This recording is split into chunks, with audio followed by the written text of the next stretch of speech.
অনুরাগের ছোঁয়া ধারাবাহিকের আগামী পর্বে আমরা দেখতে পাবো ভেঙে পড়া কোম্পানি লাবণ্যকে নতুন রূপে গড়ে তুলতে হাল ধরলো লাবণ্য ও দীপা। শুরু হলো মা মেয়ের জীবনের এক নতুন অধ্যায়। হ্যাঁ বন্ধুরা, আমরা এমনটাই দেখতে পাবো অনুরাগের ছোঁয়া ধারাবাহিকের আগামী পর্বগুলোতে।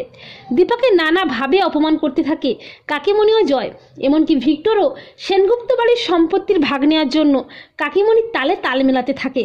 তখন দীপা বলে, ভিক্টর, এখানে তোমাকে কেউ না চিনতে পারলেও আমি কিন্তু তোমার আসল রূপটা খুব ভালো করেই চিনি। তখন তিস্তা মনে মনে ভাবে যে আমিও এতদিনে ভিক্টরের আসল রূপটা জেনে গেছি বৌদিদি, কিন্তু অনেকটা দেরি হয়ে গেছে, আর সেটাও হয়েছে শুধুমাত্র তোমার জন্য বৌদিদি। এরপর দীপাকে যখন চরম অপমানিত হতে হয় তখন দীপার পাশে এসে দাঁড়ায় লাবণ্য ও প্রবীর। লাবণ্য কাকিমণি ও জয়কে বলে, এ বাড়িতে সবার অধিকার আছে, আর আজকে তোমরা যে যার ভাগটা বুঝে নিতে চাইছো, তার জন্য দীপার দিকে আঙুল তুলছো।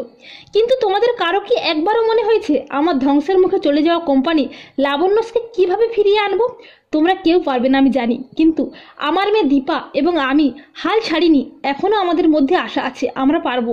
তাই মা মেয়ে একসাথে মিলেই এই ভেঙে পড়া লাবণ্যের হাল ধরে নতুন রূপে গড়ে তুলবো লাবণ্যকে।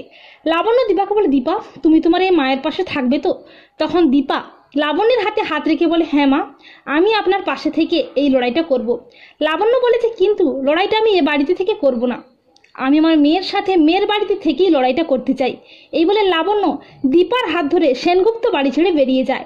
আর দীপা নিঃস্বার্থভাবে মিসকার সন্তান বীরের সব দায়িত্ব নিজের কাঁধে তুলে নিয়ে বীরকেও নিয়ে যায় নিজের বাড়িতে। তো বন্ধুরা, তোমরা এটাই চাও তো যে দীপা যেন লাবণ্যের পাশে থেকে ভেঙে পড়া কোম্পানি লাবণ্যের হাল ধরে লাবণ্যকে নতুন রূপে গড়ে তোলে এবং লাবণ্যকে যেন সসম্মানে ফিরিয়ে দেয় তার ভেঙে পড়া কোম্পানি লাবণ্য?